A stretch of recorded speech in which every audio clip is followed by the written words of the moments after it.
25 centuries ago, a general wrote a book that has been read by more world leaders, billionaires, and military strategists than almost any text in human history. Everyone assumes they know what it says. Almost no one understands the part that matters most. The art of war was never really about war. Sun Tzu understood something most people never grasp until it's too late: every battlefield is an economy, and every economy is a battlefield. The armies change. The weapons change. The war never does. Here is the painful truth. Most people spend their entire working lives fighting battles they were never equipped to win, battles chosen by someone else, on terrain they never studied, using strategies designed by people who benefit from their exhaustion. They call it hard work. Sun Tzu would have called it something else: a soldier sent into slaughter by a commander who never bothered to scout the land. This is the part school never taught. Working hard was never the missing ingredient. Positioning was. Timing was. Information was. Sun Tzu warned that the greatest generals win the war before a single sword is drawn, while everyone else is still bleeding on a field they should have never stepped onto. Most people think wealth is built through effort. The wealthy know it is built through strategy applied long before the effort begins. Buried inside the art of war is a code, not about swords and shields, but about capital, leverage, patience, and power. Rockefeller understood it. Buffett has quietly followed it for 70 years without ever naming it. Naval Ravikant has repackaged pieces of it for a modern audience without most people noticing where it came from. This is the dark wealth code. Uncomfortable. Rarely spoken aloud. Almost entirely invisible to anyone who has never been taught to look for it. Once you see it, you cannot unsee it, and you will start noticing exactly why some people move through the economy like generals, while others are still fighting battles that were lost before they even began.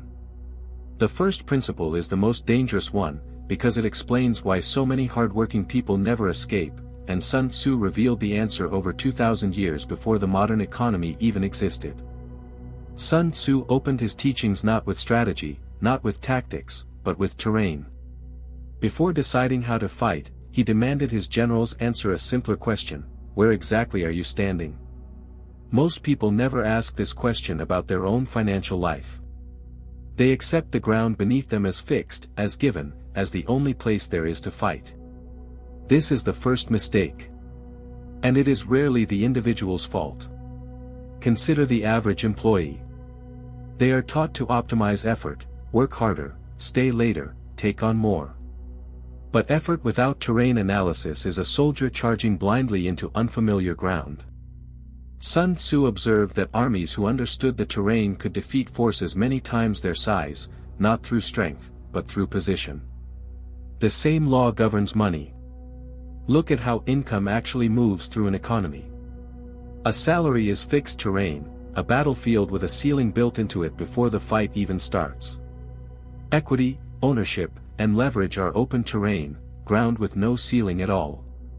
Most people spend decades mastering combat on the one battlefield where victory was capped from the beginning, while a much larger, unclaimed battlefield sits untouched beside them, simply because no one taught them it existed. This is where almost everyone gets trapped. Not from lack of effort, from lack of terrain awareness. Rockefeller did not outwork his competitors in the oil fields. He studied the terrain of refining and distribution, the choke points nobody else was paying attention to, and positioned himself there before anyone understood why it mattered. By the time competitors noticed, the ground was already claimed. Ask yourself honestly, do you know which terrain you are standing on right now? Fixed ground, or open ground? Most people cannot answer this question, and that inability is precisely what keeps them fighting battles they can never fully win. But knowing the terrain is only the beginning. Sun Tzu warned that even the best position means nothing if the general moves before they are ready, and this is exactly where the next danger begins. Sun Tzu believed that the greatest victories were never won on the battlefield. They were won in the quiet weeks and months before anyone else knew a battle was coming. By the time swords were drawn, the outcome had already been decided by the side that prepared while the other side waited. This is the part modern life hides from most people. The public only ever sees the moment of victory, the funding round, the promotion, the sale, and mistakes it for the beginning of the story. It is almost never the beginning. It is the final, visible step of months or years of invisible positioning. Warren Buffett built this principle into a discipline. Long before a stock became a headline, he had already studied the company for years, its terrain, its weaknesses, its true value hidden beneath the noise. By the time the opportunity became obvious to everyone else, Buffett was not reacting. He was simply executing a decision made long ago, on ground he had already scouted. Compare this to the average financial decision. Most people research a stock, a business idea, or a career move only after the opportunity is already visible to the entire market, which means the advantage is already gone. Sun Tzu would say this is not strategy. This is arriving to the battlefield after the terrain has already been claimed. Here is the uncomfortable truth: the version of you reacting to opportunities in real time will always lose to the version of someone who prepared while no one was watching. The gap between these two people is rarely talent. It is almost always preparation that happened in silence. This raises an uncomfortable question. If invisible preparation wins the war, what happens to those who never prepare at all? Sun Tzu had a warning for exactly this kind of person, and it explains why so many hard-working people quietly lose ground every single year without ever realizing it's happening. Sun Tzu warned his generals about a danger more destructive than any opposing army: prolonged warfare. No nation, he taught, has ever benefited from a long war. The longer the campaign drags on, the more it drains the treasury, exhausts the soldiers, and quietly bankrupts the very kingdom it was meant to protect, even without a single lost battle. This warning was written for armies. It applies almost perfectly to modern financial life. Most people are fighting a prolonged war they never chose and rarely notice. It doesn't look like combat. It looks like a subscription renewing quietly every month. It looks like a car payment stretched 2 years longer than necessary. It looks like credit extended just far enough to feel manageable, never far enough to feel urgent. Sun Tzu would recognize this instantly, not as bad luck, but as a war of attrition, engineered to drain resources slowly enough that the soldier never realizes he is losing. The system benefits when this war never ends. Every industry built around consumption profits not from a single large purchase, but from years of small, prolonged battles that never quite conclude. A subscription is not a single transaction. It is a siege. Consider the middle-class household earning a comfortable income, yet somehow never accumulating capital. Not because the income is too low, but because the war never stops long enough for a single soldier's wage to convert into a general's fortune. The battle simply continues, month after month, disguised as normal life. Sun Tzu's solution was never to fight harder. It was to shorten the war: decisive action, swift resolution, resources redirected before they could be drained. But shortening the war requires something most people are never taught. The discipline to hide your ambition and your strength, even from those closest to you. Because revealing your position too early comes with a cost most people never anticipate. Sun Tzu observed that all warfare is based on deception. When capable, appear incapable. When near, appear far. This was never about dishonesty. It was about controlling what the opponent believes, because whoever controls perception controls the next move before it is even made. Apply this to money and something uncomfortable becomes clear: revealing strength too early is one of the most expensive mistakes a person can make. The employee who announces their job hunting loses negotiating leverage the moment the words leave their mouth. The founder who reveals desperation for funding watches valuations fall before a single term sheet arrives. The buyer who shows excitement over a house watches the asking price climb in real time. This is not paranoia. It is terrain awareness applied to information itself. Andrew Carnegie rarely announced his intentions before executing them. Competitors learned of his moves only once they were already complete, by which point there was no longer a battle to fight, only a result to accept. Sun Tzu would call this the highest form of victory, winning so decisively through positioning that the opponent never had the chance to resist. Compare this to the average financial life, where struggle is broadcast constantly, the stress, the urgency, the visible scramble for opportunity. Every signal handed to the market, to employers, to negotiating partners, is a signal that can be used against you. This is where almost everyone gets trapped, not from lack of ambition, but from revealing that ambition to people who benefit from exploiting it. The wealthy understand a quieter rule. Let results speak. Let silence do the negotiating. Reveal the outcome, never the process. But restraint alone is not enough. Even a general who conceals his strength perfectly will still lose if that strength is scattered across too many fronts at once, and this is precisely where Sun Tzu's next principle becomes unavoidable. Sun Tzu taught that a small force, concentrated at the right point, will always defeat a larger force spread thin. Scattering strength across too many fronts is not caution. It is the quiet cause of most defeats, even when the army itself was never actually weak. This principle exposes one of the most common financial mistakes made by ambitious people: diversification of effort before there is anything worth diversifying.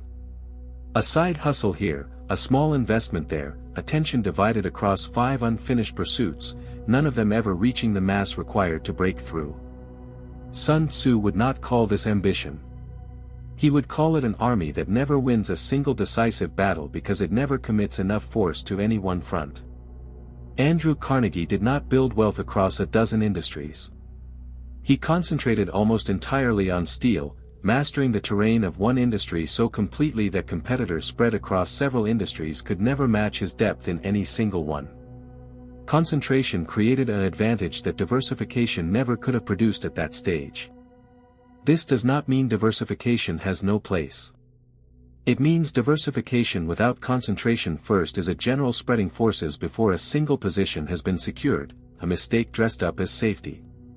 Consider the middle-class instinct to hedge everything, to avoid full commitment to any one skill, business, or asset class out of fear. Sun Tzu would recognize this instinct immediately. Fear disguised as caution, spreading resources so thin that no single effort ever reaches the mass required to win. The wealthy think differently here. They concentrate first, diversify later, from a position of strength, not fear. But concentration alone still isn't enough.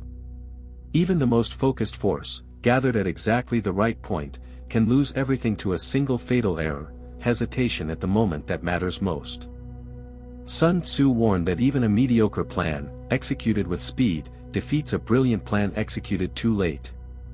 He observed that no nation has ever benefited from a prolonged campaign, and the same law governs individual opportunity. Preparation without speed is simply a general standing on the perfect battlefield, watching the window close. This is where terrain, preparation, restraint, and concentration all converge into a single, unforgiving moment, the moment to act. Most people, having finally done everything right, lose the advantage here, not through a wrong decision, but through no decision at all. Consider two people who spot the same opportunity, a property undervalued, a skill about to become valuable, a market shifting before the crowd notices. One person researches, hesitates, waits for more certainty. The other, having already done the terrain work in silence, moves. 6 months later, the hesitant one is still gathering information. The other has already captured the position. Jeff Bezos built an entire philosophy around this principle, the recognition that most decisions are reversible, and waiting for perfect certainty on a reversible decision is not caution. It is a hidden tax paid in lost time, paid whether the decision was ever made or not. Sun Tzu did not glorify recklessness. Speed without preparation is chaos. But preparation without speed is wasted preparation, a war won in theory, lost in practice because the general could not bring himself to move. This is the moment most hard-working people quietly fail, not from a lack of intelligence, but from a lack of decisiveness once the terrain has already been secured. But speed and decisive action still only produce a single victory. Sun Tzu's final teaching addresses something larger, not how to win one battle, but how to stop being the soldier fighting it at all. Every principle so far has assumed one thing: that you are the soldier on the field, fighting the battle yourself. Sun Tzu's final and most important lesson breaks this assumption entirely. The greatest generals did not fight. They commanded. Their strength came not from their own sword, but from an army built to move, produce, and win without requiring their presence on every front at once. This is the single largest gap between the employee and the wealthy. The employee is a soldier, skilled, disciplined, perhaps even a master of terrain and timing, but still trading personal hours for personal results. No matter how well the soldier fights, the output is capped by the number of hours in a single body, on a single day. The general fights differently. Capital becomes soldiers. Systems become soldiers. Other people's time, properly leveraged, becomes soldiers.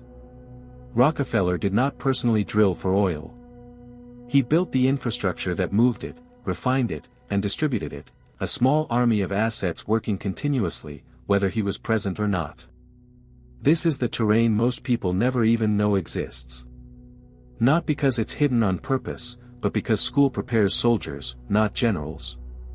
It teaches how to follow orders on someone else's battlefield, never how to build and command your own. The shift is uncomfortable at first. It means fewer hours spent fighting personally, and more time spent building the systems, assets, and leverage that fight for you. It means trading the immediate comfort of a soldier's steady wage for the slower, quieter work of becoming a general. But this is where the entire code converges. Terrain. Preparation. Restraint. Concentration. Speed. Every principle exists to serve this final purpose, not one more victory, but a permanent shift in what kind of fighter you become. 25 centuries ago, Sun Tzu wrote that the supreme art of war is to win without fighting. Almost no one who reads The Art of War for the first time understands what that sentence actually means. It does not mean avoiding conflict. It means never entering a battle you have not already positioned yourself to win. This is the code hidden inside every page, not a strategy for soldiers, but a warning for anyone willing to fight the wrong war for decades without ever asking why the ground beneath them was never chosen. Terrain before effort. Preparation before opportunity. Restraint before exposure. Concentration before expansion. Speed before hesitation. Command before labor. Most people will spend their entire working lives mastering combat on a battlefield with a ceiling built into it from the very first day, never once stepping back to ask if there was other ground available. By the time they realize it, years are already gone, and the terrain has long since been claimed by someone else. You now know what they don't. The system was never designed to teach this. Schools train soldiers because soldiers are needed. Generals are self-taught, or not made at all. The question Sun Tzu leaves you with is not whether you can fight harder. It's whether you're still fighting the right war, on ground you actually chose. Somewhere right now, someone is quietly studying terrain you haven't even noticed yet, preparing in silence, moving with speed once the moment arrives, building an army that will still be working long after they've stopped. The only question left is whether that becomes you, or whether you keep fighting the war everyone else was handed. The battlefield hasn't changed in 2,000 years. Only the ones who understand it have.